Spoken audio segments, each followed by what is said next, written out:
Good morning, everyone. Welcome you all to this faculty conversation on online functioning. Myself, Dr. Jaya from the Department of Physics, Dayapram College. I feel very excited to host such a session on online functioning of college classes. We all have been stuck in such a difficult situation for the past 1 year, and we really don't know how long this is going to last. But the world must move on. And so we teachers have the duty of imparting knowledge to the future generation, which is a process that never should be ceased. So we have already shifted our classrooms to a new platform of online teaching, which is really a completely new thing for all of us. And the last academic year just passed by with all the positives and negatives of this method. So here we have assembled to discuss about the pros and cons of this method. In the morning session, we had just had it from the students share their experiences and suggestions for this improvement. Now we shall have it from the experienced and eminent faculties of all the different departments and different colleges working all over our country. This session aims at addressing some of the common issues faced by all of us in the online platforms of teaching. We'll have a short talk of about 10 to 12 minutes by each of our eminent guests, and then we'll move on to the discussions part. Firstly, I would like to welcome Dr. Abdul Nazir, professor at the Department of Computer Science and Engineering, National Institute of Technology, Calicut. He hardly needs an introduction since he had actively participated and guided us in many of our earlier events that had been done by the Abram College. He has served as Associate Dean Academics, as HOD of the Computer Science and Engineering Department, and till last year, he was the chairman of UG admissions at NIT Calicut. It's my honor to welcome you, sir, to this session. Over to you, sir. Thanks a lot. One quick, if I could just interrupt here.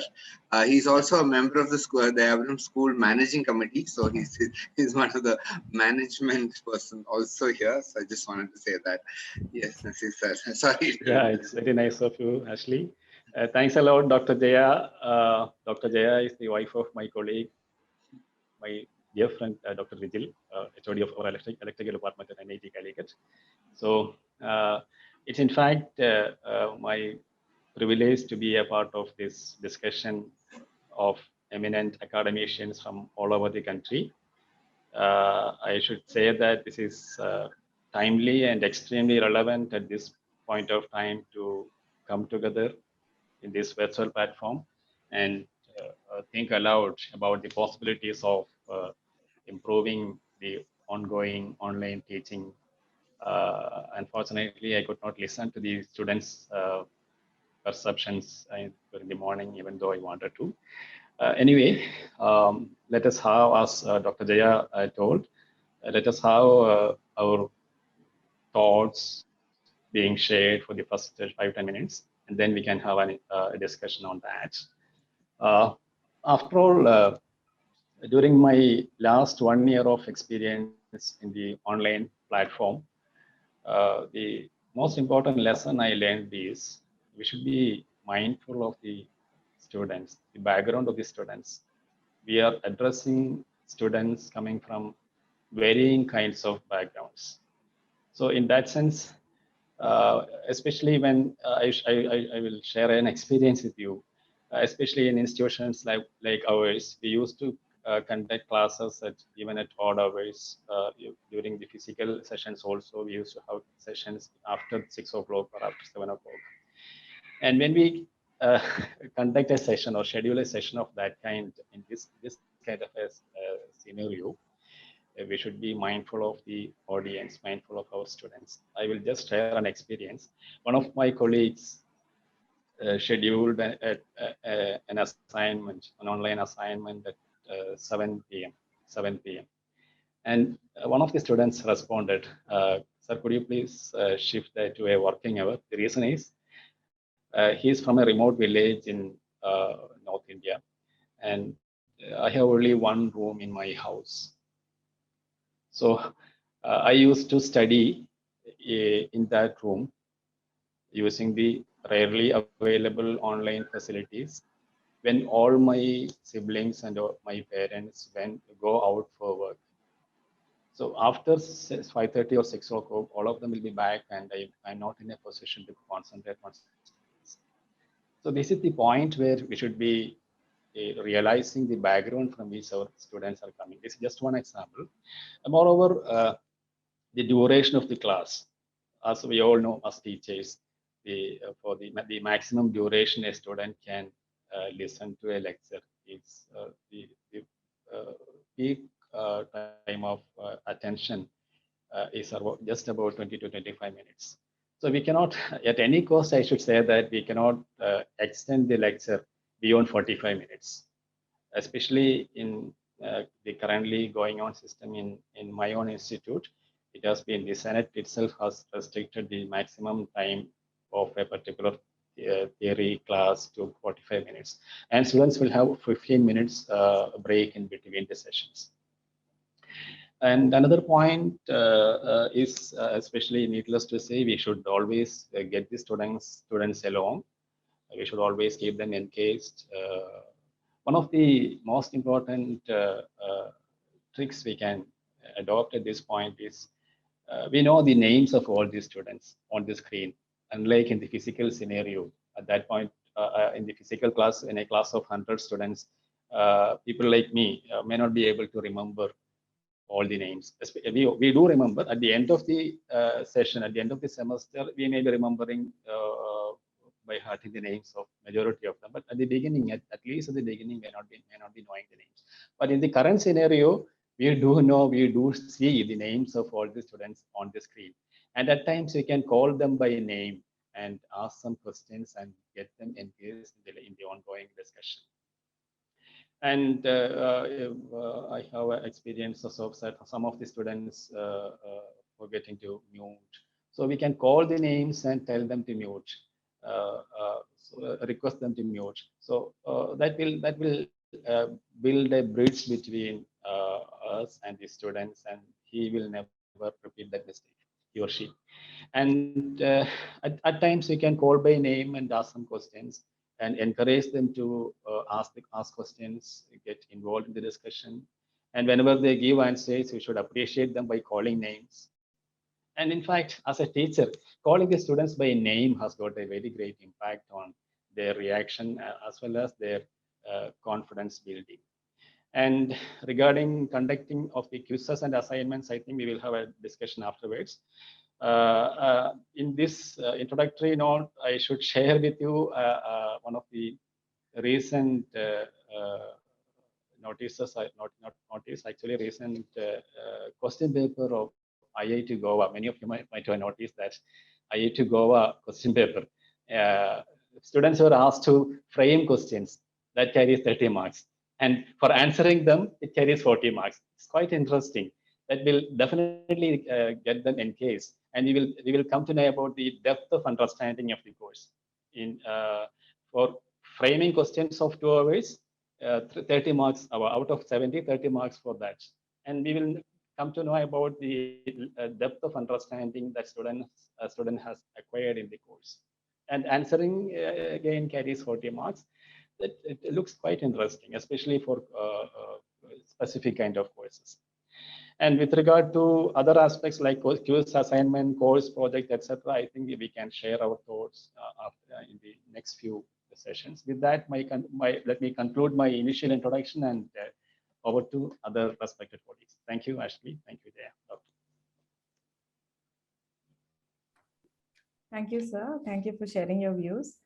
Next, I would like to welcome Dr. V.V. Abhilash, who is working as the Assistant Professor at the Department of English at Geetham University. He holds a PhD in English Literature from the English and Foreign Languages University, Hyderabad. He has many publications to his credit and has attended several national and international conferences. Over to you, sir. Thank you, Dr. Jaya, for having me here in today's program. So the other day when Dr. Ashley invited me to this event, I told him I am not an expert or an authority on online teaching. So in what capacity should I speak? So he told me you should share your experiences with the teachers. Yeah, this is going to be an interaction with the teachers. So you might have something interesting to share with them, because my kind of experience is very different from teaching in a college like Deapra, because I'm working in a private university, and most of my students are from upper middle class families. So they are correct, well off. But at the same time, we do have a couple of students who depend on bank loan and take admission in our college. And they are from very rural places. So their experience is very different from the rest of the class. So I have interacted with, the two kinds of students in my class. One is the cream, who complain about the latest iPad, and the other is, the kind of people who are still living in villages with no gadgets or even electricity. So I was asking Ashley, what should I speak about? And then he told me that you should focus more on, the class which do not have access to these all modern gadgets. Uh, so as I told you in the beginning, I'm not an expert on this issue because as teachers, we are all going through this and experiencing it for the first time. So what I'm going to tell you is something that you already know. Okay. But let me tell you, start, with what we are experiencing at home. My son is only 5 years old and he is attending online classes. So we were very worried, in fact, when he started attending class. He had just joined the school and then this lockdown was declared. Okay. Now, the quite interesting thing is, I find his teachers very efficient. The nursery teachers, what they do is, they will send us a list of things that we should keep ready for the next day's class. Things like tomato, potato, some bowls, chili, some fruits, and they will ask us to keep it in the refrigerator, in the kitchen, or on the dining table before the class starts. Sorry for that. And uh, while the class is going on, the teacher would ask the kid to just run to the kitchen, open the refrigerator, and take one tomato and come to the class, come in front of the screen. So, like, we were wondering what is the need to make the kid run around. Okay. Then later on, we realized that there is an element of physical exercise. The kid is learning about vegetables. The kid is learning about colors. There is also some exercise involved in the class. And then I tried to implement the same thing in my class. Most of my students are engineering students or MBA students. I cannot make them run around. I cannot ask them to run to the kitchen and bring something to the class. But still, we try to incorporate this kind of, the methodology, the same methodology I try to follow. Okay. So, as a teacher, my advice to the teachers from the Apuram is that it's a very difficult time for all of us, and it's really difficult to keep all the students engaged. It's not classroom teaching, it's very different experience. So one thing that you can do is, as the first speaker rightly said, we address them by name, that way you can get some attention from the students, and then try to involve them in some kind of activity. It's easy to say that, but very difficult to implement. Okay. So, and the second thing that I want to, this is something that we all know. Like yesterday, I was actually going through a report published by Shastra Sahitya Parishad about this online teaching in Kerala.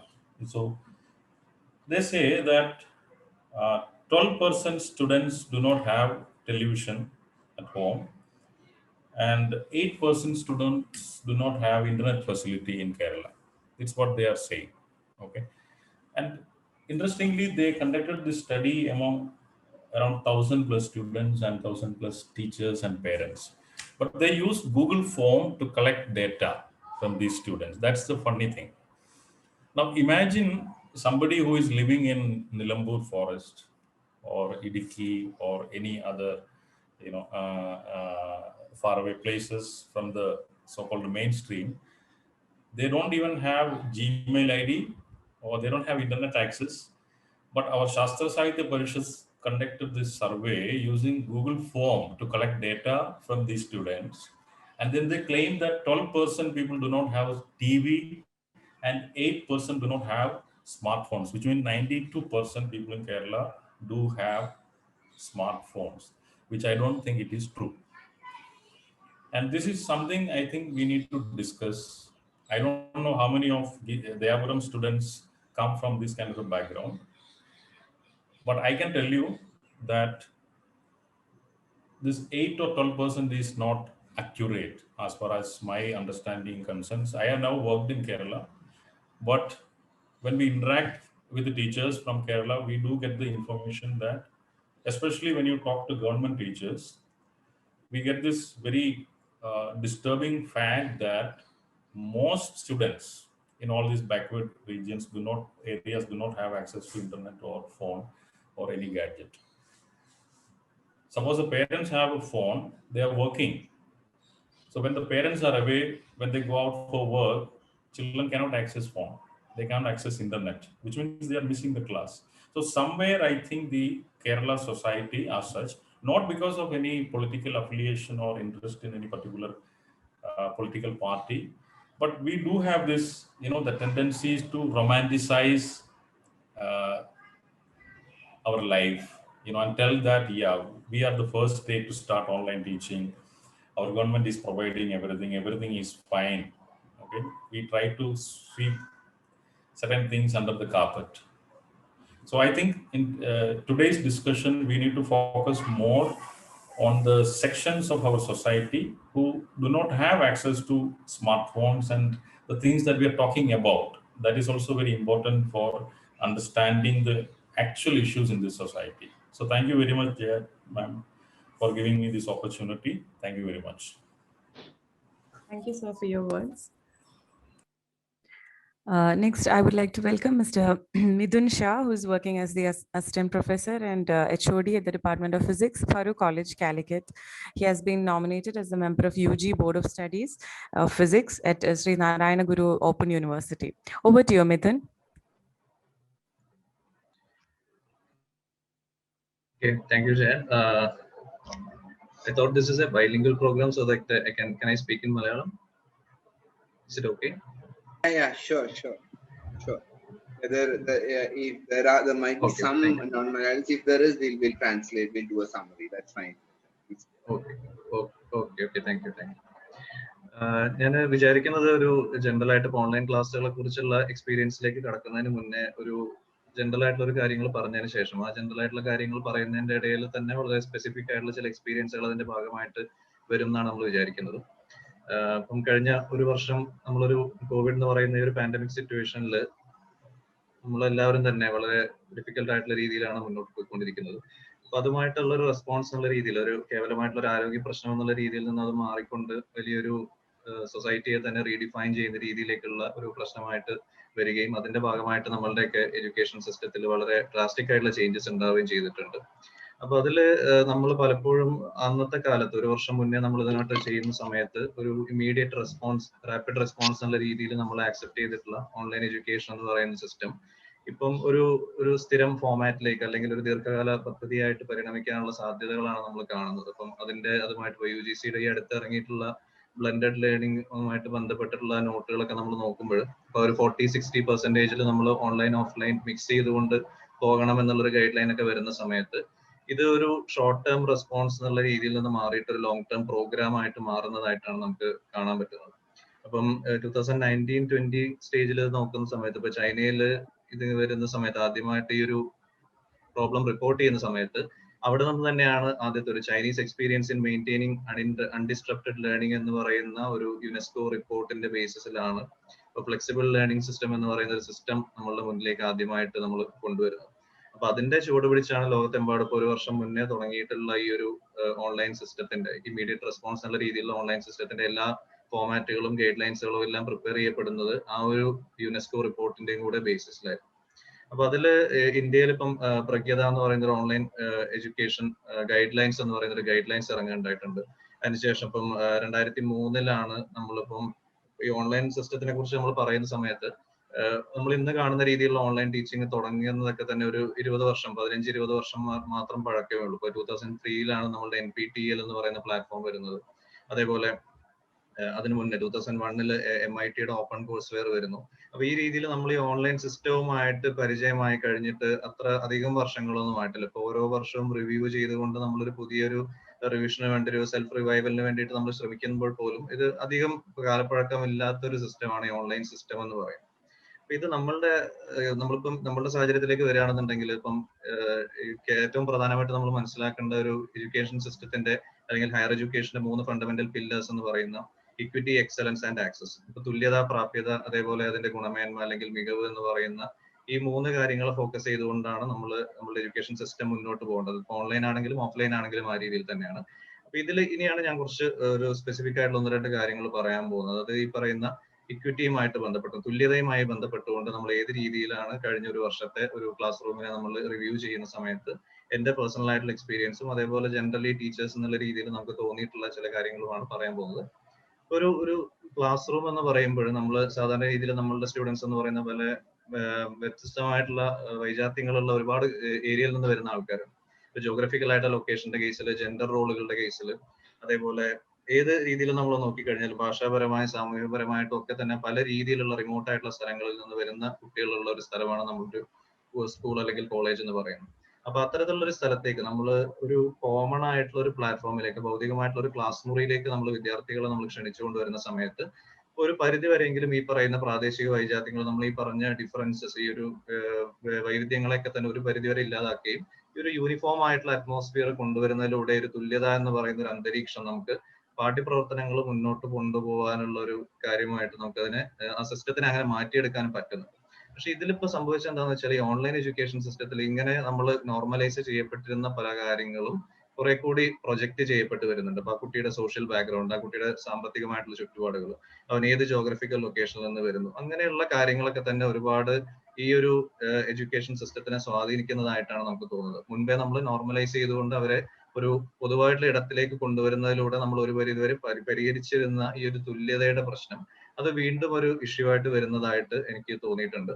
ഇതാണ് തുല്യതയുമായിട്ട് ബന്ധപ്പെട്ട്, ഇതിന്റെ ഇക്വിറ്റിയുമായിട്ട് ബന്ധപ്പെട്ടുള്ള ഒരു കാര്യമായിട്ട് പറയുന്നത്. അതേപോലെ second one, access, അതിന്റെ പ്രാപ്യതയുമായിട്ട്, ഉന്നത വിദ്യാഭ്യാസത്തിന്റെ പ്രാപ്യതയുമായിട്ട് ബന്ധപ്പെട്ടിട്ടുള്ള ഒരു വിഷയം എന്ന് പറയുന്നത് അവിടെയാണ് ഈ ഡിജിറ്റൽ ഡിവൈഡ് പോലെയുള്ള, നേരത്തെ അബ്ദുൽ സാറൊക്കെ പറഞ്ഞ പോലെയുള്ള, നസീർ സാറും പറഞ്ഞ പോലെയുള്ള ഈ ഡിജിറ്റൽ ഡിവൈഡിന്റെ ഒരു പ്രശ്നം വരുന്നത്.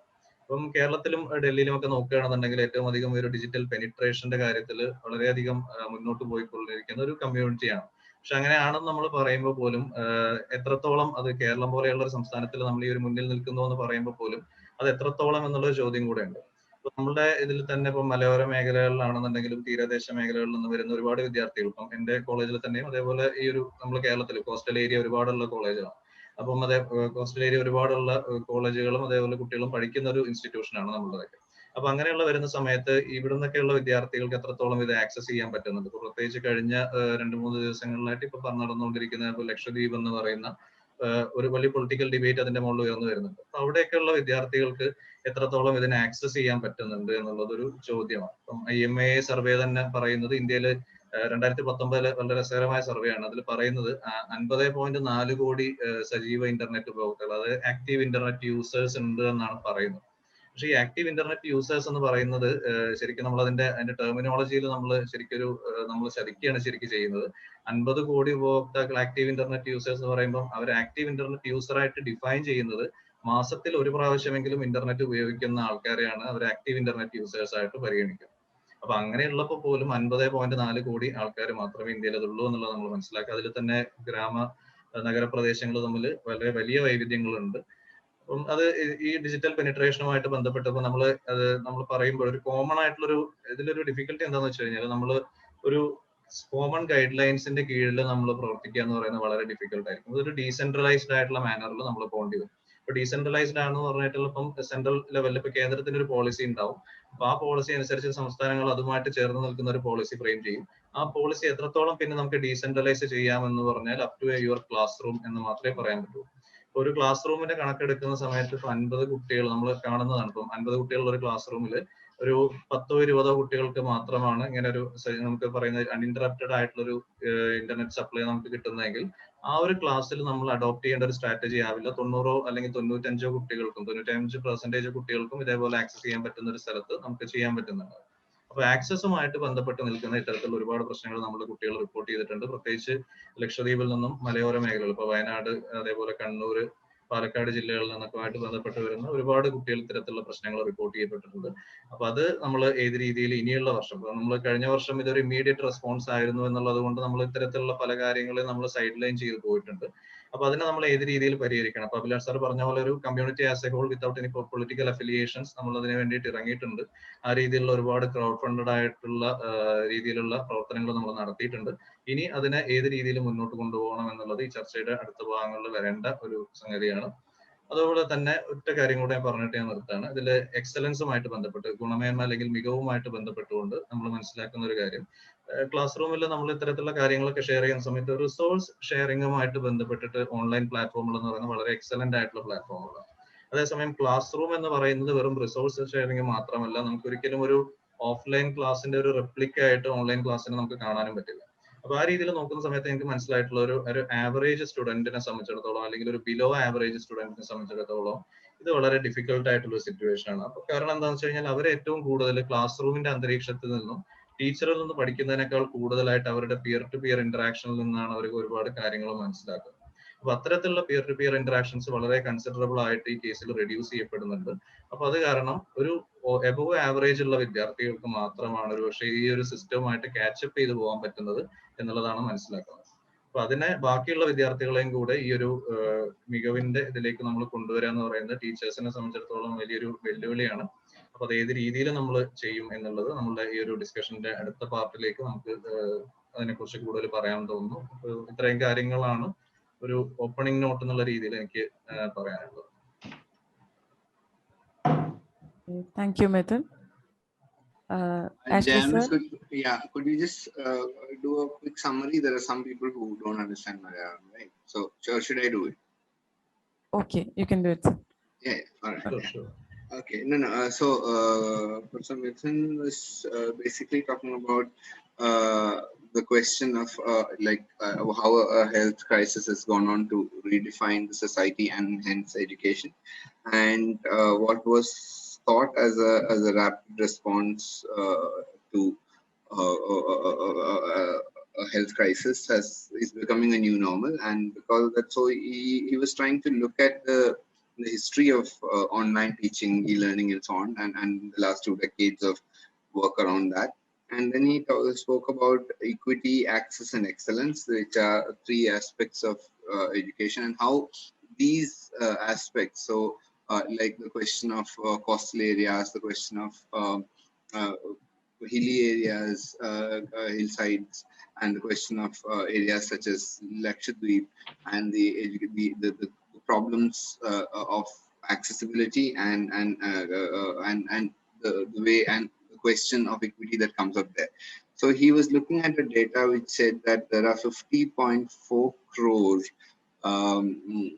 504 million active internet users in the country, but the definition is that these are people who, those who use the internet at least once a month. So now that changes everything if you want to do it as a day-to-day thing, right? And he also said that you cannot have a common guidelines which works everywhere. One size fits all won't work. It would actually be, it has to be there could be a sense of what to do, but it has to be a very decentralized plan.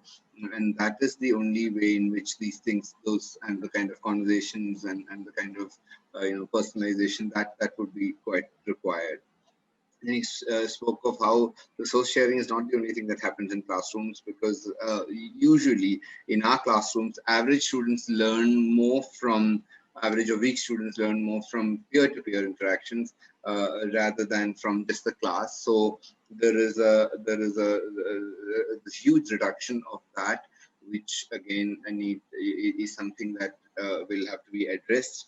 So that needs to be and how do we get around that is a question that we'll have to look at, given we are looking at 1 year of this, and also the UGC's positions on blended approach with 40 to 60% online teaching and so on and so forth.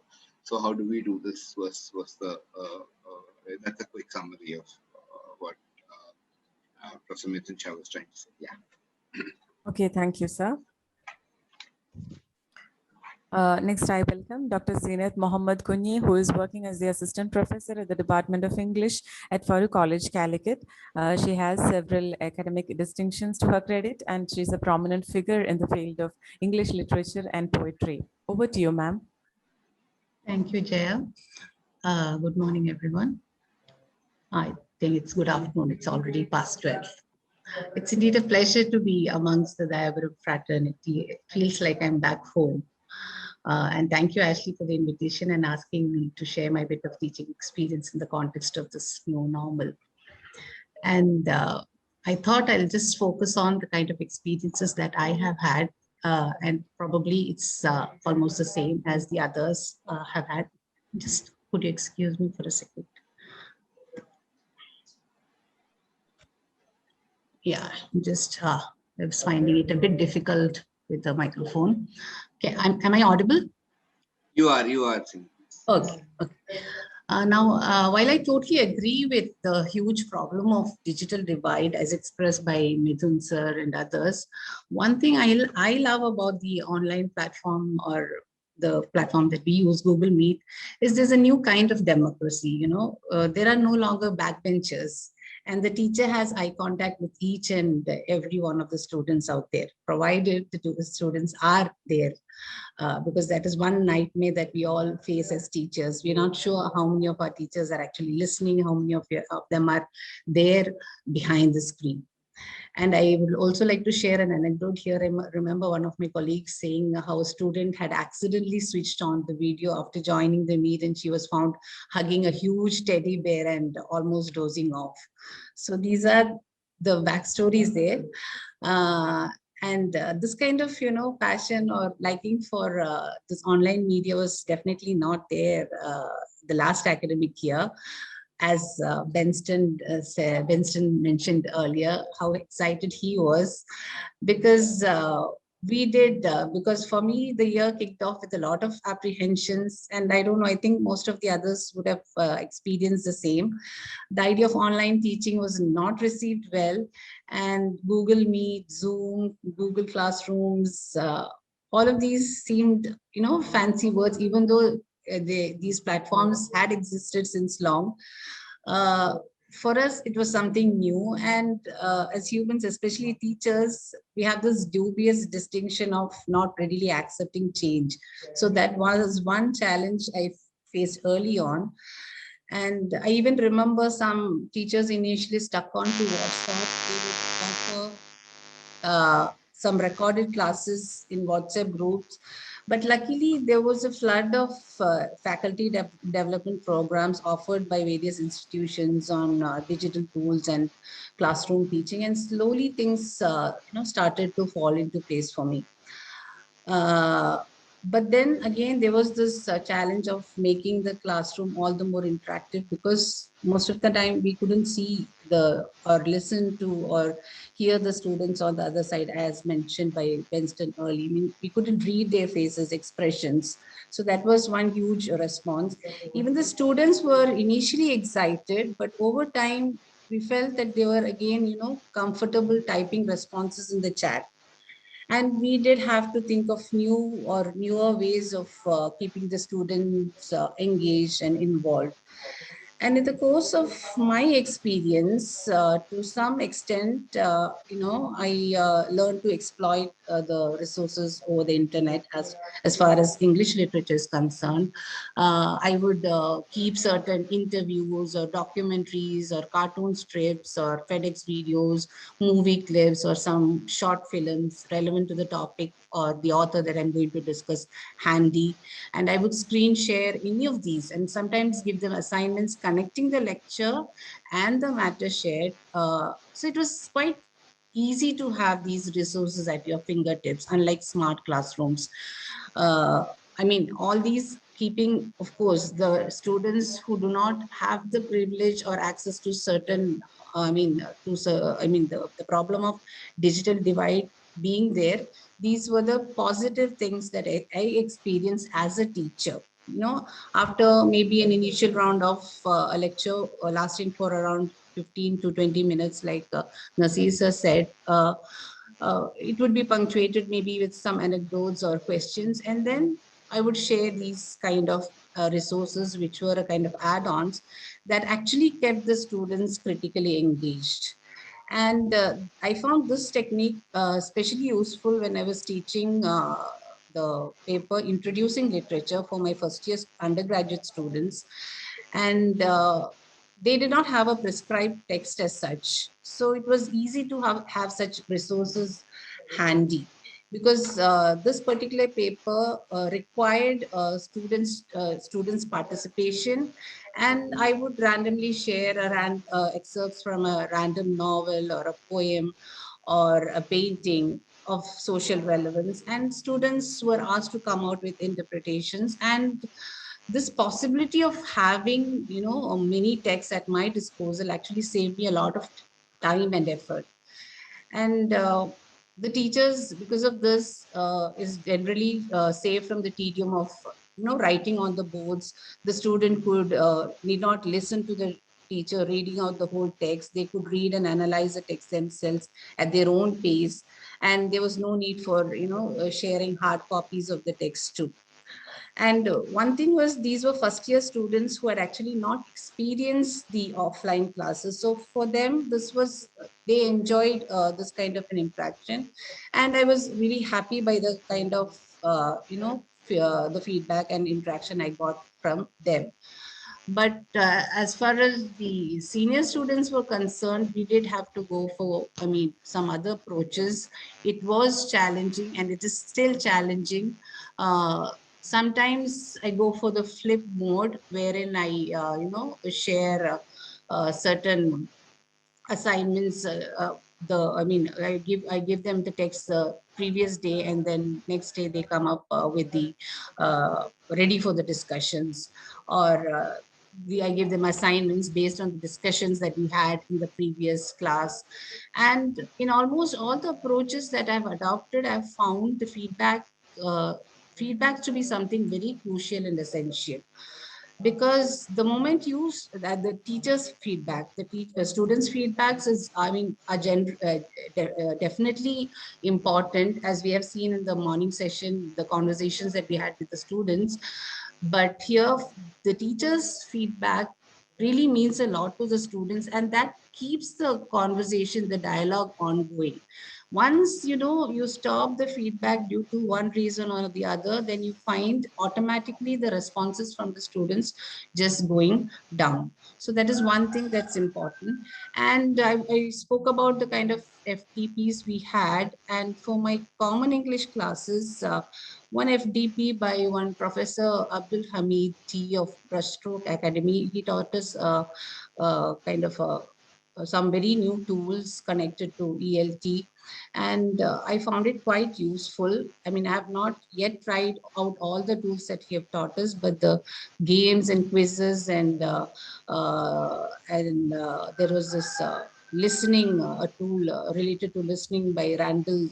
I think it's called Randall's Lab, was quite interesting. I think I can share the details later on if anyone requires. So that is something that I found useful in the common English classes, and even in the grammar classes. I haven't taught grammar to my students, but my colleagues found it quite useful, and even the feedback I received from the students about those grammar classes were really excellent. So that is something that can be adopted as far as English language teaching is concerned, to make it more interactive. But everywhere, like I said earlier, the issue of internet connectivity is there for some students, so that there are those who are privileged. So that should be always kept at the back of our minds. And yes, that is so one more thing, like Nazir sir mentioned earlier. One advantage of Google Meet is that definitely we get to call out the names of the students, which is normally not possible in a large class. And especially with my memory, I find it very difficult to, remember names of especially students in the common English classes. So that actually, brings in a kind of a one-to-one interaction. But there too, sometimes, we face a kind of a uh, gaff, because I might call out a name and the student might come out and say, sorry, ma'am, that's my father's phone and that's his name. And then you will have to, just smile away and just go ahead with your classes.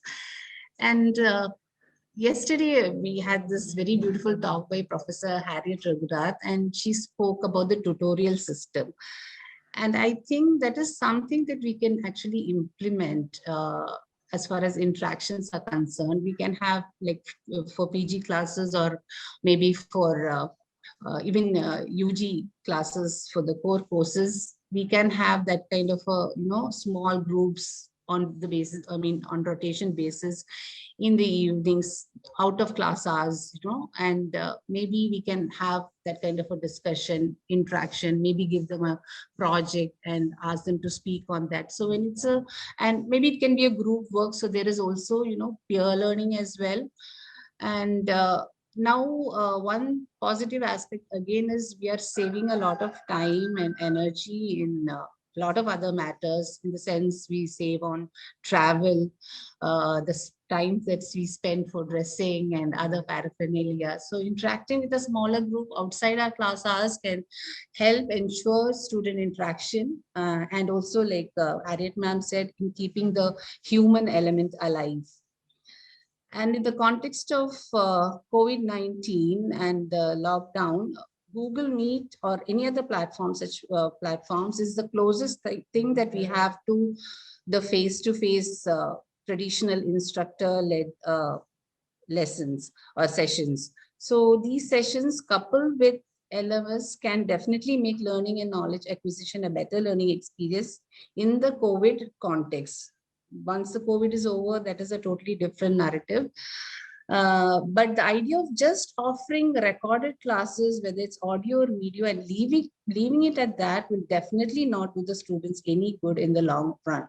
Students need to be constantly motivated, given a pat on their back now and then, and they need to be, constantly reminded of their responsibilities, and also try to, engage them in peer learning. But then peer learning does happen in one way, because from the kind of feedback that I got from my students, they do have discussions in WhatsApp, especially those students, who miss out on the classes or who have connectivity issues. Sometimes, we give them the freedom to ask the teachers whenever it is possible. Otherwise, they actually, if they feel comfortable with their friends, they have that kind of a, peer exchange over there. And yes, one of the greatest challenges that I have found during the course of my online teaching is definitely the kind of assessment and evaluation system that we have, or we have been practicing. As a part of our CCE, or continuous comprehensive evaluation, we did conduct MCQs and maybe some, viva voce and objective type of examinations through Google Forms and quizzes. But despite the fact that we've shuffled questions and given them, a specific time limit, somehow we felt that system was not working out, because almost all the students were faring really well and getting almost, very good marks. So, I'm not questioning the integrity of students here, because students are, after all, students. So, I must say that students are far more generous than us teachers. And this is one area where socializing takes place with great efficacy, the kind of speed they have in communicating. So it's actually a display of sharing and caring at its best. So, and also, that in matters of technology, they are far ahead of us. So one thing that I realized is we can devise probably frame our questions in such a way that it actually stimulates their critical sensibilities, and the answers too should be chosen with such dexterity that it is not too obvious. And in addition to this, we need to set a timer for each question. Okay, so this really should work to an extent, because students will not have that kind of a time to share their answers. And as for testing their language, it's a huge challenge. I don't know, maybe we need to give them questions of general nature, or maybe we can have batch of students writing an exam at a time and we could ask them to unmute their videos. But I don't know how far that is also possible, because again, there is this problem, problem of disparity creeping in and equity creeping in there. So, but one thing is there, initially we were very much worried about the data consumption of the students. But in one way, again, online classes have actually cut down on a lot of expenses like hostel fees, travel, books, etc. Then we need to, again, I repeat, address certain students who do not enjoy any of these privileges as well. Okay. And this is, I was talking about the internal exams, but the major challenge is, of course, the semester end exams. And in Farooq College, luckily for us, the examination committee actually promptly made use of the interim period that we had between December and March, when offline classes were made mandate-free and the COVID situation was less severe. But I don't know, we would be lucky again this year. Things may be different. So we need to be proactive, and I think we can have more suggestions in this regard. And so going by the talks I've heard, I think it is the teachers who have this extra responsibility of assuring that our students participate and that they do not turn indifferent. Like they say, we live in unprecedented times. And one thing that struck me deep was that line by Evita, like she said, I'm graduating and everything around me is crumbling. And she actually succinctly and poetically and poignantly articulated what many of our recently graduated students had expressed before their final exams. Because we conducted the exams on time, we were able to declare, and that batch has actually passed out. But then that was the apprehension they had. And I guess it's needless to say the kind of role that we have to play in not making our students feel that way. Okay, thank you. Thank you, ma'am, for sharing your words. Next, I would like to welcome our college volunteer in charge, Dr. N.P. Ashley, to speak a few words and start the discussion. Before that, let me request all the participants to type their queries or suggestions in the chat box so that the session administrator can unmute them. Or is that already I think it's already done. I think okay. That's what I feel. I don't know. Others might have to check. All right. So I like very, continuing from where we left off after listening to the students, the sharing of experience has been quite, insightful, quite, it warns us about certain things. It gives us hope in certain ways. It makes us more ethical. It makes us more involved teachers in certain ways. So Nazir sir started by talking about how important it is to know the givens of our students. Like you keep a class at a particular time, then how it would sort of be a problem for some others. So we have to, when you're teaching online, it is important to always sort of know your audience, know your students and their individual personal problems, which they might not otherwise be comfortable sharing with the class. So one has to have that rapport with every single student. And we should also know that it is changing. So that was a great point, Nazir sir. And also the IIT Goa, I only saw that yesterday. I don't know if it's been going on for some time, being in the NIT IIT circle. Nazir sir would know better. But it's a great idea, isn't it? Like, frame a question. So because we say at college level, we're not looking at solutions, we are looking at how to recognize problems. So that would actually change everything in a big way. So that was one thing. And Abhilash talked about the digital divide and the need to find out strategies from school teaching, from different places, so that we could get on better. And I've already summarized Professor Mithun's points. And CN Miss quite interestingly spoke about a lot of the new kind of democracy, the kind of process that went into it. It was kind of a journey through more than 1 year of online teaching, and then how there are things that we have to be strategies we have to use, how we have to understand certain things for what it is, but at the same time keep hope and work with. So these are the how smaller groups would work, and some of these things have been tried earlier, but they didn't work because of logistical reasons. Small tutorial groups, but now with many of those logistical reasons gone, you don't have to travel to do this. We might be able to do it in a very democratic way. So that was very interesting. And to just start off the discussion, if there are any questions, like I'm sure all of us have experience to share, lessons we can think of, or strategies to offer, and we can share that. And just start off the conversation.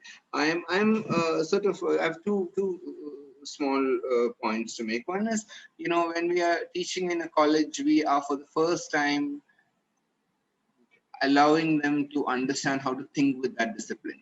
I mean, we're initiating them into that, which means two or three things. Basically, a set of skills, a methodology of looking at this whole thing from the discipline's perspective, then a larger perspective to see this. And we summarize a lot of these things, our memories, our readings, our ideas into this class, and then this is only 1/3 of their work. There are other things anyways.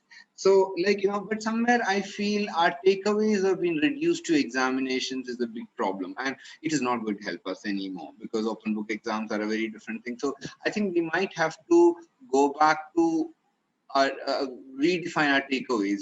Do our students have these skills? A physics student has to know these things, not just the information, but the skill part of it, the perspective part of it, the ability part of it. That is one thing. I think, I don't know, that's one thing I would like the panelists' response on that.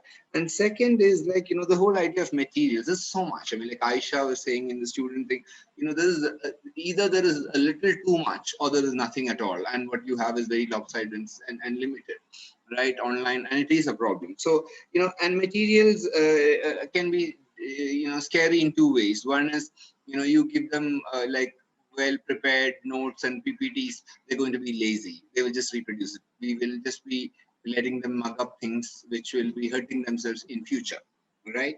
For the job market, for the entrances elsewhere. That's one kind of a problem. The other kind of problem is the fear of making it very overwhelming. It's very easy to just click on links and send it on Google Classroom or whatever learning management system one is working, Teams, or your sort of specific one, whatever. Now that is another kind of problem. So if there is a problem of making it too easy and kind of a spoon feeding, which might get them marks but nothing else, which is not useful for anything else.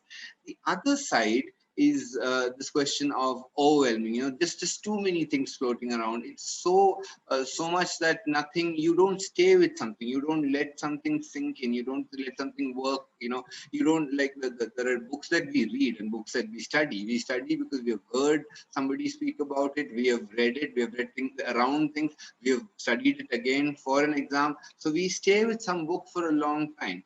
And I don't know about fellow teachers, and I have felt that there is a big problem when it comes to just remembering many of these things, because our memories are connected with space and different kinds of space and different kinds of other situations. They're all gone, and it's all here, in these four walls of the machine. So, I mean, I would like any of the panelists to respond to these questions on the takeaways and on the materials, if you would like to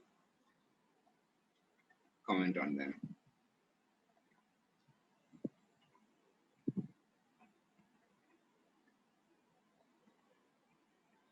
Nazir sir, Abhilash, Nathan sir, Sinath miss, anyone?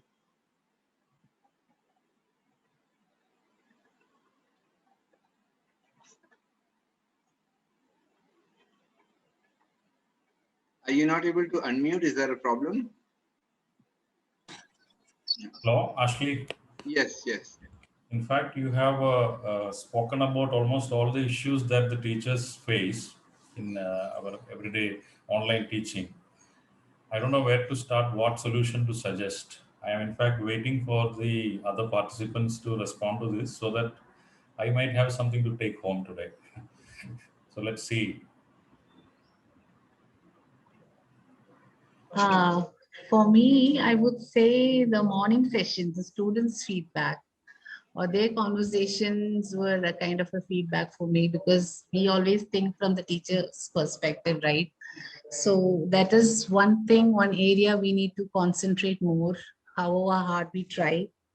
So that's one, especially making, we spoke about the academic side of it, but then students, like they mentioned earlier, there are the co-curricular activities or the cultural activities, which also help them to learn a lot. So we can at least, till the COVID is there, till the online classes are, moving forward as it is now, we can think of ways to make it more interesting for the students. I, for once, tried actually having some competitions like mono acts and declamations, some competitions like versification. And our students also, that was purely from their brain. They had a dance, three students from three different destinations.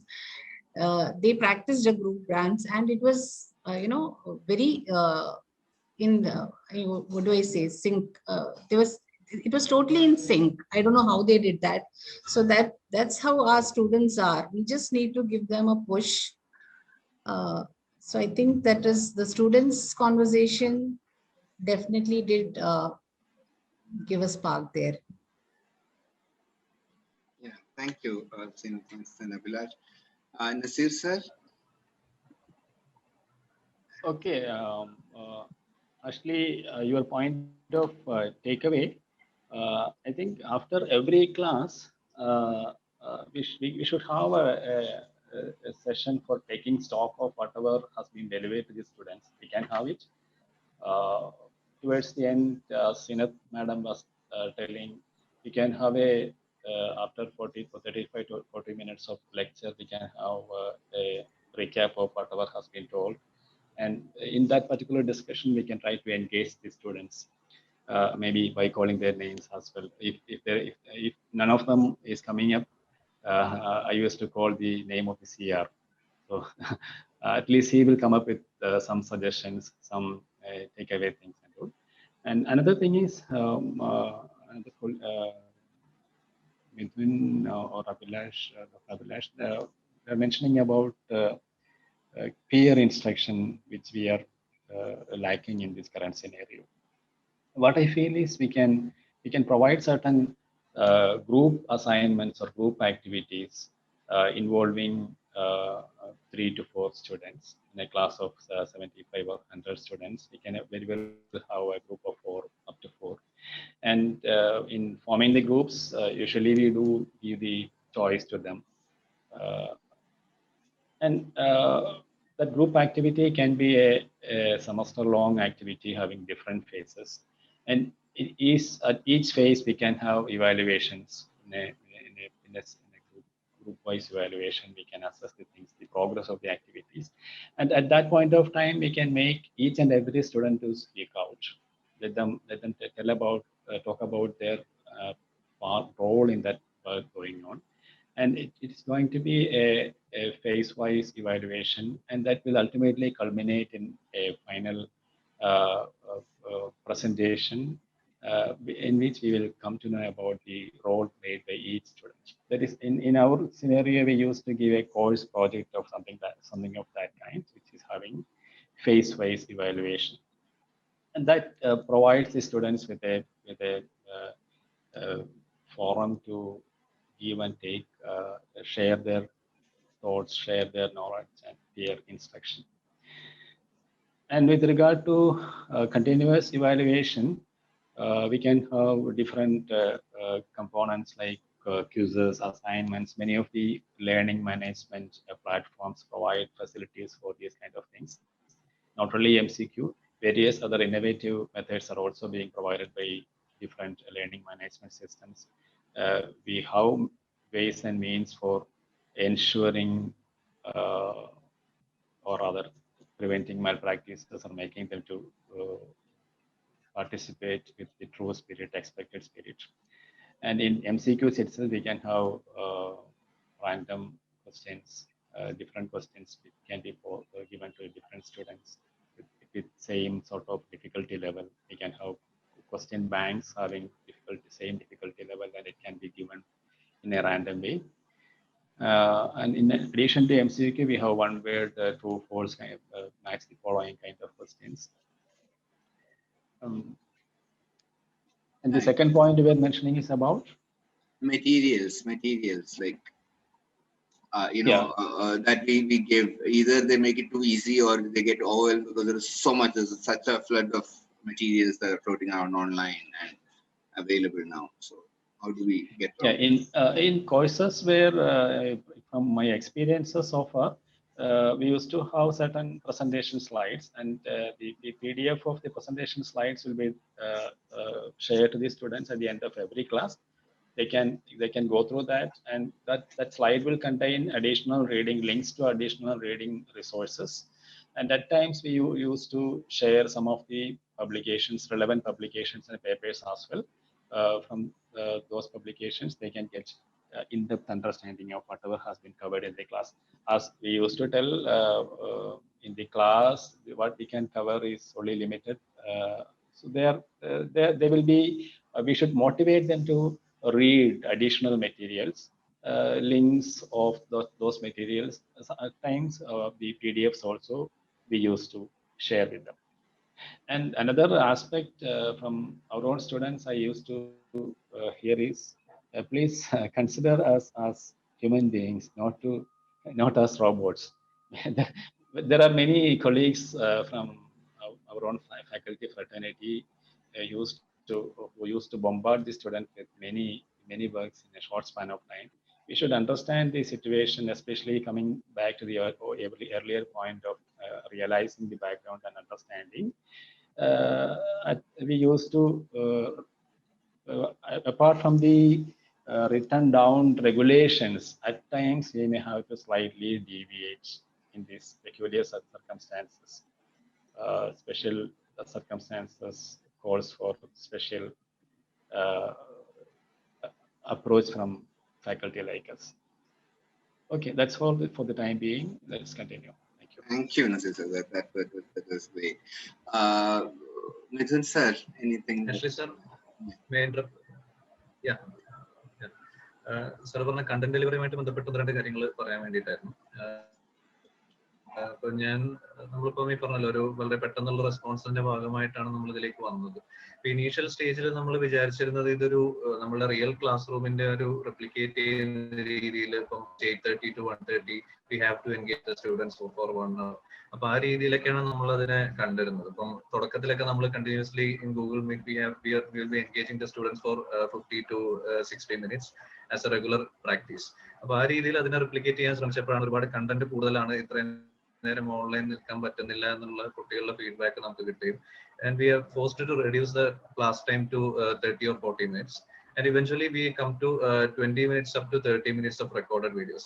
എന്റെ പ്രാക്ടീസിൽ ഇപ്പൊ ഞാൻ ചെയ്യുന്നത് എന്താണെന്ന് വെച്ച് കഴിഞ്ഞാൽ, class എടുക്കുന്നതിന്റെ തലേ ദിവസം ഒരു 10 സ്ലൈഡുകളാണ് മിക്കവാറും ക്ലാസ്സുകളിൽ ഉണ്ടാവും. അപ്പൊ 10 സ്ലൈഡുകൾ അവരുടെ ഗൂഗിൾ ക്ലാസ് റൂമിൽ അപ്ലോഡ് ചെയ്യും. അടുത്ത ദിവസത്തേക്ക് അത് ജസ്റ്റ് ഒന്ന് റിവ്യൂ ചെയ്ത് വരാൻ പറയും. അടുത്ത ദിവസം ഈ 20 to 30 minutes ഉള്ള വീഡിയോ ഞാൻ അവർക്ക് അയച്ചു കൊടുക്കും.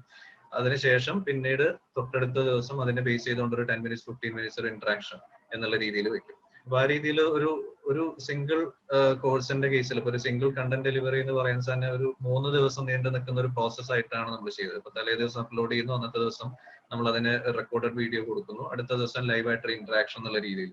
അപ്പൊ ഈ 3 രീതിയിലൂടെ പോകുന്ന സമയത്ത് കുട്ടികൾക്ക് കുറെ കൂടെ അതിൽ ഇൻവോൾവ് ചെയ്യാൻ പറ്റുന്നുണ്ട് എന്നുള്ളതാണ് എനിക്ക് മനസ്സിലാക്കാൻ പറ്റിയത്.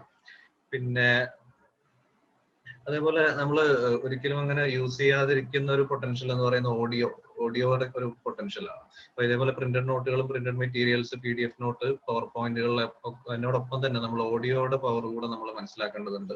അപ്പൊ ശരിക്കും അത് യൂസ് ചെയ്തുകൊണ്ടാണ് നമ്മളുടെ ഇപ്പം ക്ലബ് ഹൗസ് പോലെയുള്ള പുതിയ പ്ലാറ്റ്ഫോമുകൾ വരുന്നത്, ഈ ഓഡിയോയുടെ ഒരു പൊട്ടൻഷ്യലൂടെ യൂസ് ചെയ്തുകൊണ്ടാണ്.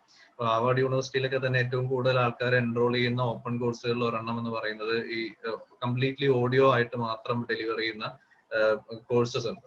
അപ്പൊ അതിലൊക്കെ എൻറോൾമെന്റ് വളരെ കൂടുതലാണ്. അപ്പൊ നമുക്ക് നമ്മളുടെ ബാക്കി ആക്ടിവിറ്റീസിന്റെ കൂടെ തന്നെ നമുക്ക് എൻഗേജ് ചെയ്യാൻ പറ്റുന്ന രീതിയിലുള്ള ഒരു കംഫർട്ടബിൾ ലെവൽ ഈ ഓഡിയോ കോഴ്സുകൾക്ക് നമുക്ക് പ്രൊവൈഡ് ചെയ്യാൻ പറ്റും. അപ്പൊ ഇനീഷ്യലി ഞാൻ ഇതേപോലെ ഓഡിയോ മാത്രമുള്ള രീതിയിൽ നമ്മൾ കുട്ടികൾക്ക് അയച്ചു കൊടുക്കുന്ന ഒരു സിസ്റ്റം ഉണ്ടായിരുന്നു. വീഡിയോയ്ക്കൊപ്പം തന്നെ ഓഡിയോ കൂടെ അയച്ചു കൊടുക്കുന്ന ഒരു രീതി ഫോളോ ചെയ്തിരുന്നു. പക്ഷെ പിന്നീട് എനിക്ക് തോന്നിയത് സയൻസ് സബ്ജക്റ്റുകൾ, പ്രത്യേകിച്ച് എസ്പെഷ്യലി ലബോറട്ടറി കണ്ടന്റ് ഉള്ള എക്സ്പെരിമെന്റൽ സയൻസുകളെ സംബന്ധിച്ചിടത്തോളം അത് എത്രത്തോളം എഫക്റ്റീവ് ആവുന്നില്ല എന്നുള്ളത് മനസ്സിലാക്കിയതിന്റെ അടിസ്ഥാനത്തിൽ പിന്നെ അത് മാറ്റുകയാണ് ചെയ്തത്. പക്ഷെ എനിക്ക് തോന്നുന്നത് ഒരുപക്ഷെ ഹ്യൂമാനിറ്റി സബ്ജക്റ്റുകൾക്കും ലാംഗ്വേജിനും ഒക്കെ കുറെ കൂടി ഈ ഒരു ഓഡിയോയുടെ പൊട്ടൻഷ്യൽ യൂസ് ചെയ്യാൻ പറ്റും എന്നാണ് എനിക്ക് തോന്നുന്നത്. പിന്നെ ഒരു ചലഞ്ച് എന്ന് പറയുന്നത് ഈ പറഞ്ഞ പോലെ ഓൺലൈൻ ടൂൾസ്, നമ്മളൊരു റിസോഴ്സ് ഷെയറിംഗ് എന്ന് പറയുന്ന കാര്യത്തിൽ നോക്കുന്ന സമയത്ത് ഒരുപാട് റിസോഴ്സ് ഷെയർ ചെയ്യാനുള്ള പല ടൈപ്പ് പ്ലാറ്റ്ഫോമുകൾ നമുക്ക് അവൈലബിൾ ആണ്. അത് ഓവർവെൽമിങ് റെസ്പോൺസ് മീൻസ് അത്രയും കണ്ടന്റ് നമുക്ക് നമ്മുടെ കയ്യിൽ ഉണ്ട് എന്നുള്ളത് മാത്രമാണ് അതിന്റെ ഒരു ബെനിഫിറ്റ് ആയിട്ട് നമുക്ക് പറയാനുള്ളത്. പക്ഷെ അതിന്റെ ഒരു suitable kind of evaluation system ഇതുവരെയും ഓൺലൈനിൽ ഡെവലപ്പ് ചെയ്ത് വന്നിട്ടില്ല.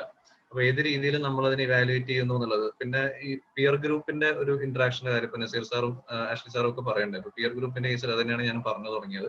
ആവറേജ് സ്റ്റുഡൻസിനും ബിലോ ആവറേജ് സ്റ്റുഡൻസിനെ നമ്മൾ എങ്ങനെ ഇതിലേക്ക് എൻഗേജ് ചെയ്ത് കൊണ്ടുവരാൻ പറ്റും എന്നുള്ളത്. അപ്പൊ അതില് നമ്മൾ ചെയ്തൊരു പ്രാക്ടീസ് എന്ന് പറയുന്നത് പറഞ്ഞത് തന്നെയാണ്. ഞാനിപ്പം അസൈൻമെന്റ് കൊടുക്കുന്ന സമയത്ത് നമ്മൾ മുന്നേ കൊടുത്തിരുന്ന ക്ലാസ് മൊത്തത്തിൽ ഒരു കോമൺ അസൈൻമെന്റ് കൊടുക്കുന്ന രീതിയിലായിരുന്നു ചെയ്തിരുന്നതെങ്കിൽ ഇപ്പം ഒരു 4 പേരോ 5 പേരോ ഉള്ള ഒരു ഗ്രൂപ്പിനായിട്ട് ഒരു ഗ്രൂപ്പ് അസൈൻമെന്റ് കൊടുക്കുകയാണ്. അപ്പൊ അതില് അവര് പിന്നെ ഗൂഗിൾ ഡോക്കിലോ ഏതെങ്കിലും കൊളാബറേറ്റീവ് ആയിട്ടുള്ള വർക്ക് പ്ലാറ്റ്ഫോമുകളിൽ അവർ ഒരുമിച്ച് ഈ കണ്ടന്റ് കംപ്ലീറ്റ്ലി ടൈപ്പ് ചെയ്തുകൊണ്ട് അല്ലെങ്കിൽ വർക്ക്ഔട്ട് ചെയ്ത് പ്രോബ്ലംസ് ആണെങ്കിൽ വർക്ക്ഔട്ട് ചെയ്തിട്ട് അപ്ലോഡ് ചെയ്യുക എന്നുള്ള രീതിയിൽ ഒരു കൊളാബറേറ്റീവ് വർക്കായിട്ട് ഷെയർഡ് വർക്കായിട്ട് നമ്മൾ കൊടുക്കുകയാണ് ചെയ്തത്. എന്നിട്ട് ഏറ്റവും അവസാനം ഈ 10 ഗ്രൂപ്പുകളാണ് ചെയ്തതെങ്കിൽ ആ 10 ഗ്രൂപ്പുകളും ചെയ്ത എല്ലാ പ്രോബ്ലത്തിനെയും കൂടെ കമ്പൈൽ ചെയ്തുകൊണ്ട് ഒരു സിംഗിൾ ഡോക്യുമെന്റ്, അതൊരു ഇനിയുള്ള ഒരു ജനറേഷൻ അത് അസെറ്റ് ആയിട്ട് മാറും. ഒരു 300-400 പ്രോബ്ലംസ് ഉള്ള ഒരു അസൈൻമെന്റ് ബുക്ക് എന്നുള്ള രീതിയിൽ നമ്മളത് പ്രിപ്പയർ ചെയ്തിട്ടുണ്ട്. അത് തുടർന്നുള്ള ജനറേഷൻ അത് യൂസ്ഫുൾ ആവുന്ന രീതിയിൽ അത് ഉപയോഗിക്കുകയും ചെയ്യും. അപ്പൊ അങ്ങനെ കൊളാബറേറ്റീവ് വർക്കുകൾ ചെയ്യുന്നുണ്ട്. പിന്നെ സീനത്ത് മിസ് പറഞ്ഞ ഒരു എലമെന്റ് എന്ന് പറയുന്നത് വളരെ ഇമ്പോർട്ടന്റ് ആണ്. നമ്മളിപ്പോ ഒരു ക്യാമ്പസ് ലൈഫ് എന്ന് പറയുന്ന സമയത്ത് ഈ ഒരു അക്കാഡമിക്സിന്റെ അപ്പുറത്തേക്ക് നിൽക്കുന്ന ചില ഒരു നമ്മളിപ്പോ എത്ര റൊമാൻറ്റിസൈസ് ചെയ്യുകയാണെന്നുണ്ടെങ്കിലും ആ ഒരു ക്യാമ്പസ് ലൈഫ് എന്ന് പറയുന്ന ഒരു സംഭവം അവിടെ നിലനിൽക്കുന്നുണ്ട്.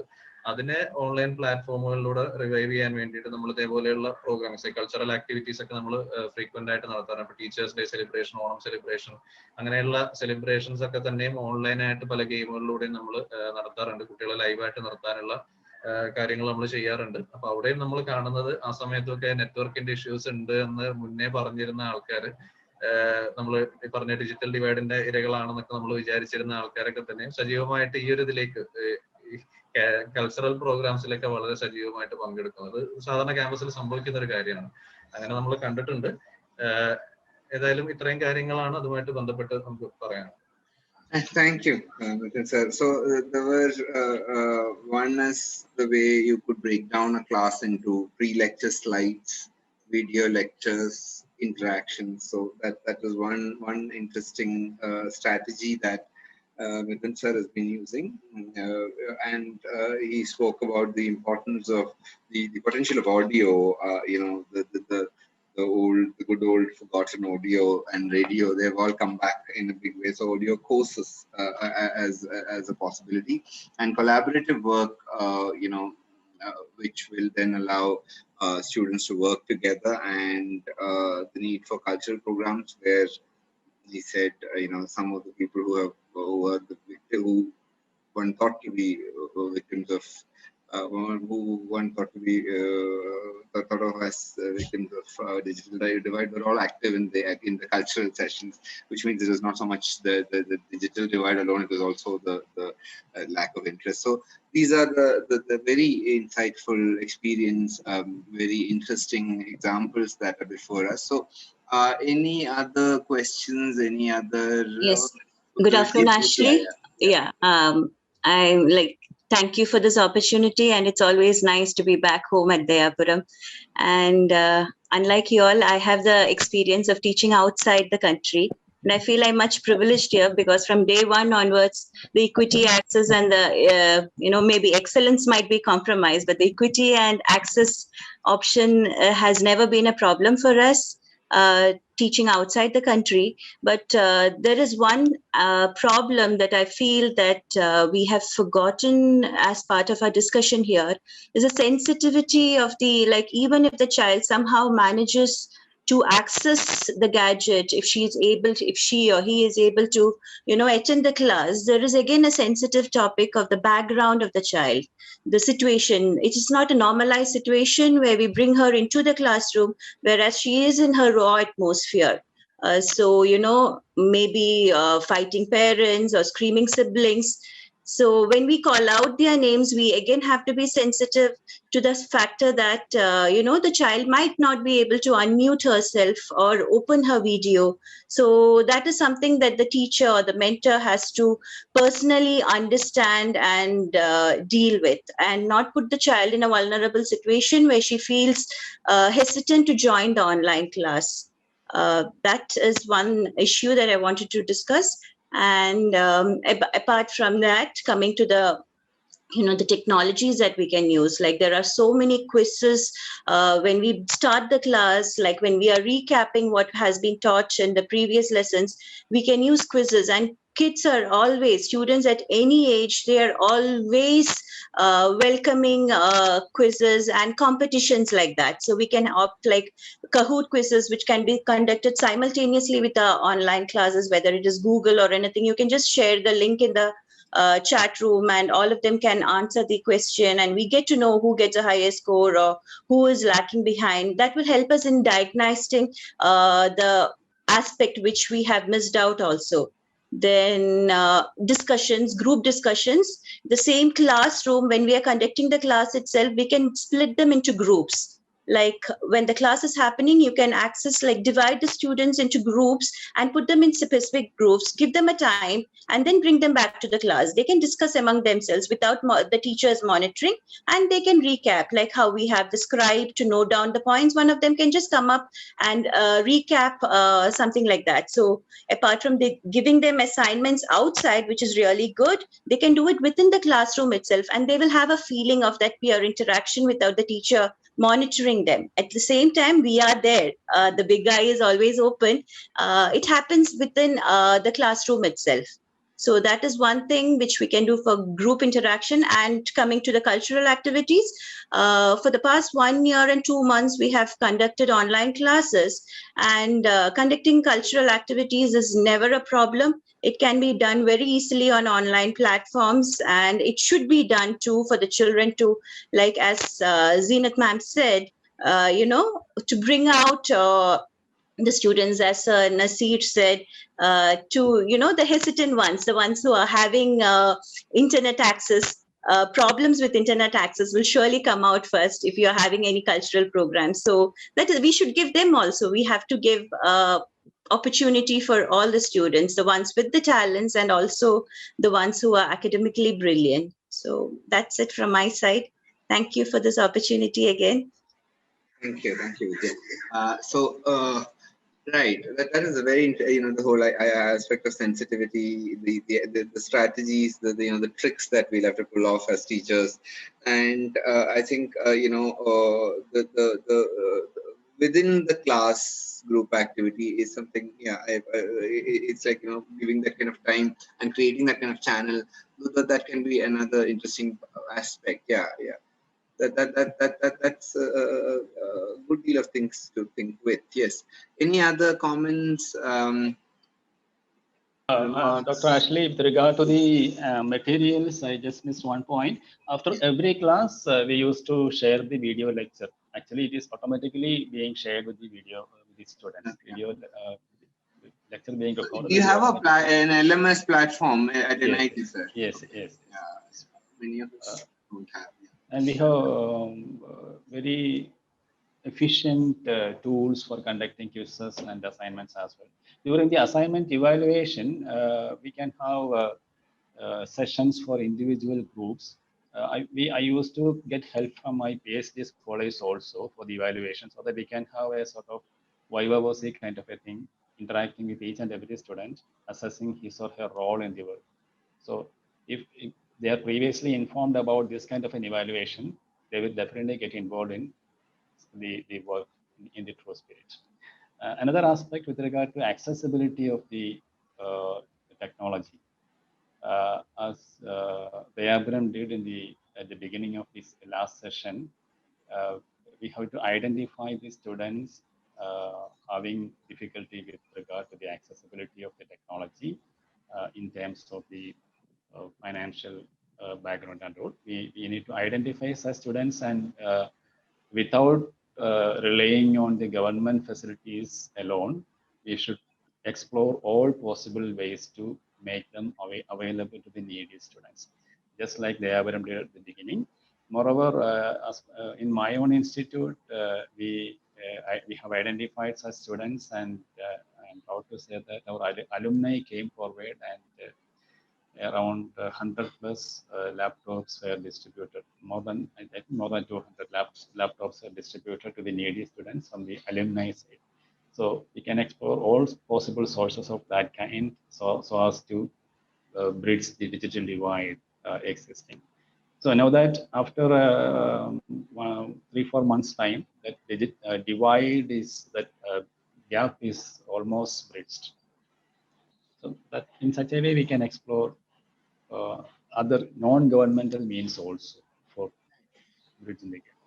Very true, sir. The problem, I think, like, we found at Dayapuram, and we were sure that if everyone, and because we have often destitute and really backward poor students, since till everyone has at least one gadget at home, we're not starting online. I mean, it will be completely unacceptable, because it will defeat the purpose of our kind of an organization. So, but what we found, I was under the impression that we would have to buy about 70 tablets for that, but we didn't need to, because a lot of them had one person had, or they were given. So finally, we had to buy only 15. But what happened was later was that people who had one old system and all of that, that started sort of not working out well with like LMS going in and all of that. So there were those kinds of things. And one problem that's really there are two sides to this problem. One is a lot of students, like Zinat said, there's a lot of expenses that have come down, but nobody's taking Wi-Fi. Most of the students, even in Stevens, I see this. A number of students don't have Wi-Fi. They used to live in PGs which cost 15,000 rupees a month here, and they don't have Wi-Fi now at home. So I mean, like, why wouldn't you take that? That's one side, because they're just like, okay, mobile data, we have this much data. That is one thing.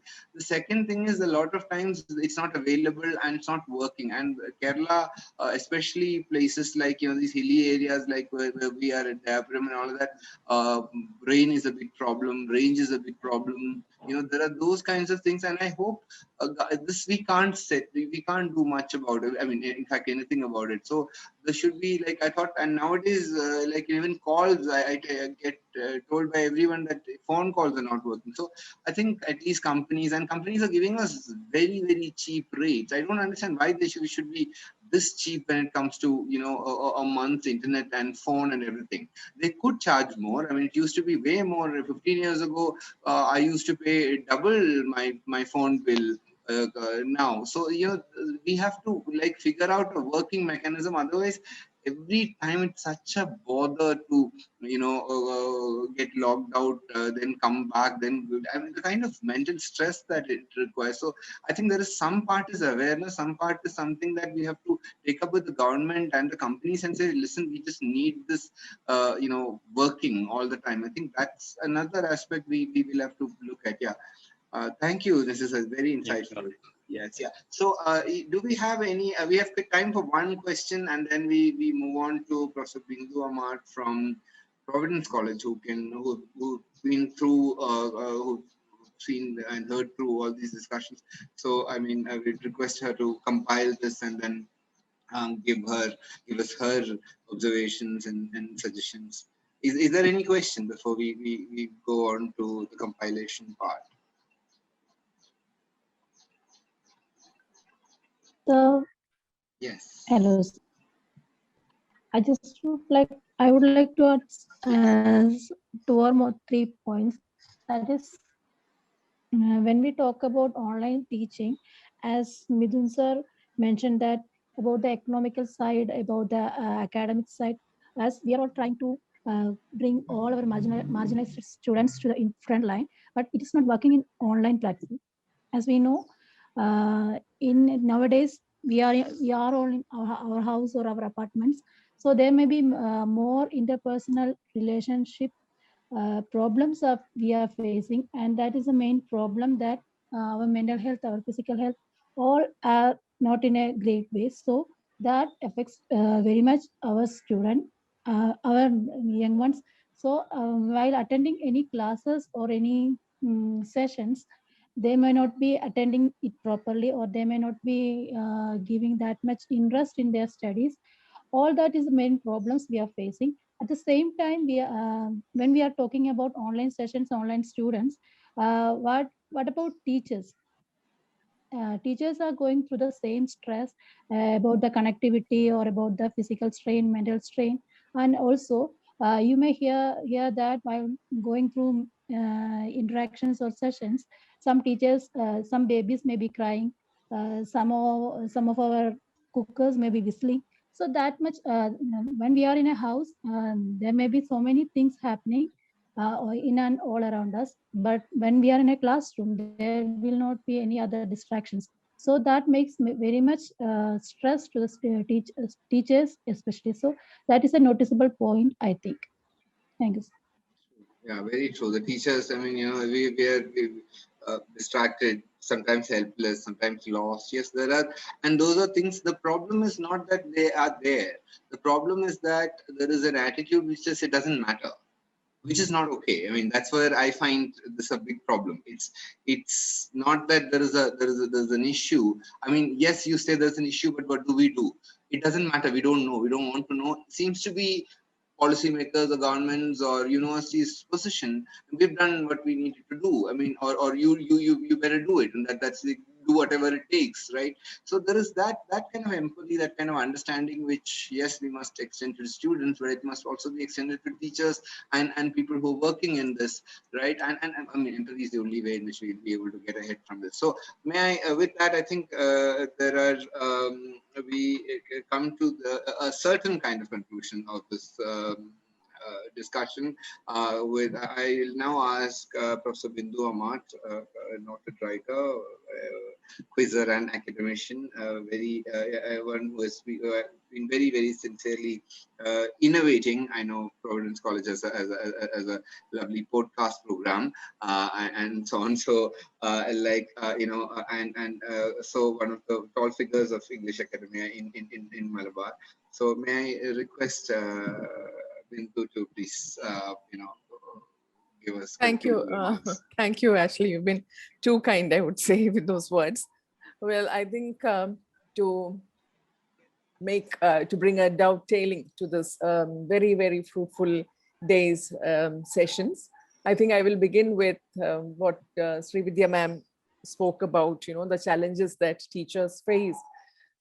It's all too right. I mean, what you have pointed out, the fact that when you work from home and engage in online teaching, the way work creeps into the home and the way the home creeps into one's work. It's a question that I think we need to really ponder over, because it's a problem that is universal and it's faced so much, especially by women, I would say. The point that Vidya made regarding, the camera, I think it reminded me of an article that was written by Professor Pramod K. Nair. I think I read it last week and I was just, trying to retrieve it when Vidya ma'am spoke about that, where he talks about the classroom as a kind of a cinematic space, where you have the surveillance structure, which is functional, even without the camera being switched on by the students. It's like it follows, he says, the narrative logic of cinema, with representations, interventions, sounds, and the fourth wall. And the classroom as a cinematic space, he says, provides not just a representation of the class, but is a material witness to online work. The non-human entity, like the screen, the chat, the connectivity, the signs used in the virtual classroom, are evidentiary texts marked by the participants and their interactions. And unlike the classroom, if we discount the graffiti on desks and walls, the online classroom actually provides the intersection of matter, that is the monitor and the camera, with the discourse. The verbal speech acts as never before. And therefore, the virus, he says, or he concludes quite well, has changed more than our physiologies. I think that is an important point for us to reflect over. Going back to Dr. Abdul Nazir sir's, observations, I was intrigued actually. He spoke about a situation where you have the student requesting that the classes be pushed to the daytime so that the single room space of the family would not be compromised. The situations that we have in Kerala, at least in the among the students that I deal with, would be quite the reverse. When if at all a teacher requests a class or schedules a class for the evening, there are many students who find it difficult because they have just one device at home, and it is something that would be used by the working member in the family. So that it's just the reverse that we have here. But the take back home message from sir's session was quite heartening, because he spoke about the way the online platform has enabled us to interpellate is the wrong word to use in this context, to hail the students by their names. I think that's a very important point, because it's heartening to know that even in a place like NIT, names do matter, and it's not just the roll number or the electronic number that they would be given that is used to identify a student with. I think that it's an important message that we get regarding humanizing technology. We are in this web of technology, and it's very important to make it an empathetic web, to humanize it as far as possible. Thank you, sir, for that very important message regarding the non-robotic space that we need to develop. Abhilash sir's, Dr. Abhilash Vijayan's, the tips that he gathered from his little child's classrooms, that it's quite interesting the way that we can add or try to add physical activities and activities that would make the students engaged on a different level altogether. I would just like to add, a point regarding the Shastra Sahitya Parishad statistics that Dr. Abhilash Vijayan quoted. In fact, I guess some of us at least would have contributed to those figures. And I would like to add that, even though the figures of 12% students not having TV and 8% students not having connectivity, that may not be the whole truth. But at the same time, we need not feel too worried about the fact that the Google Forms that, would have been unreachable for the students of Attapadi or the hilly regions of Wayanad. It may not have been, a big problem, because as tutors, as teachers, we were all asked to contribute. So each teacher who would be in charge of, let us say, some 30 to 40 students would definitely know as to how many students would not have a connectivity, would not have a device, and so on. So those numbers were given, and probably it was based on that the Parishad arrived at those statistics. I feel that must have been the way they arrived at that. But yeah, it's not a rosy field. I mean, it's not, the truth is not very rosy, as you rightly point out. Mithun Shah's points regarding the equity, excellence, and access, I think, went really well. He brought out, I think, two very important points. One was regarding, the accessibility. I think that was one word that, I was waiting to hear from the morning, but in the morning, naturally, we did not have any students from Lakshadweep. Yeah, that's that issue. I'm happy that Mithun brought out that point. We have students coming in from Lakshadweep, and ever since these online classes began, they were missing, because we knew that they had huge connectivity issues. But with the arrival of the administrator, things have not changed. It is pretty much the same.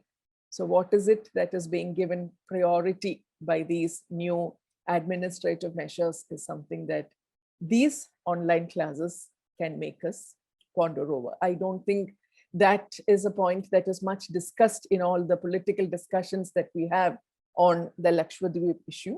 The facilities that are being provided for online education is something I think that should be added to those discussions. And Zenith, and he also spoke about the power of the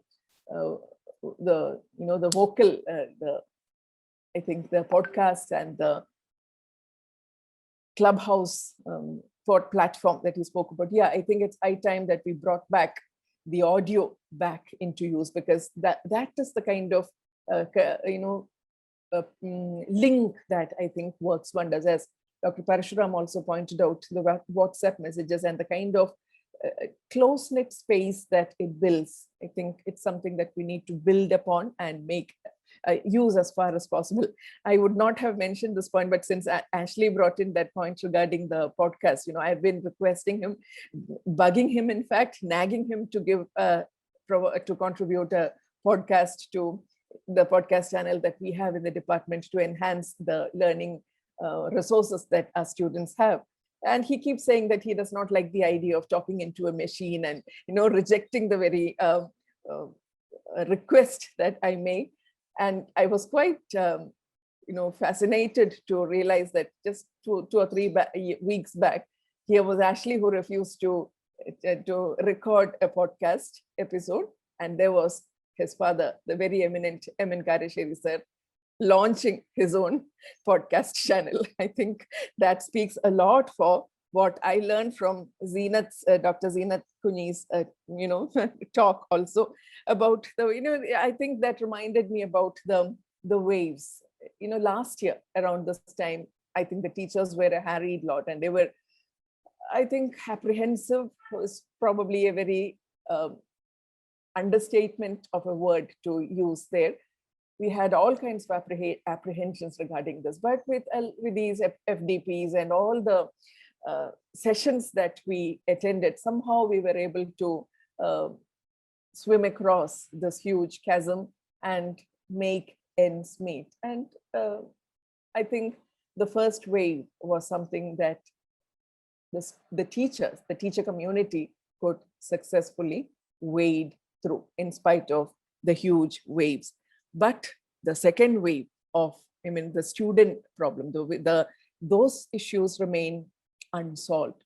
But if the first wave taught us that, the issues that the teachers face could be solved, it's not as if, it's a situation where you say it's a lost cause or it's a gone case and we just cannot improve the system. That was not the situation. The situation did improve, and I'm sure the problems like the equity, the excellence and access, these problems can also be solved with the involvement of other representatives, not just the students and teachers, with a lot of work being put in by the others responsible for all this. I'm sure the situation can change, and once that second wave, the technical aspects can be solved and overcome, I think a third wave, and I think I would like to close with that note of a third wave where you have the students and the faculty and the entire government machinery coming together.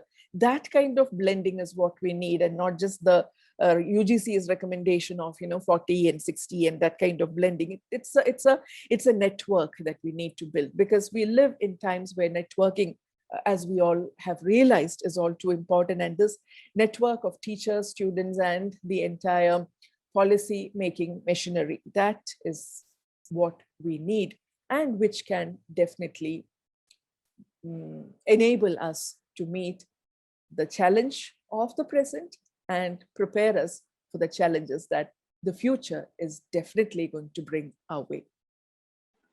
Thank you.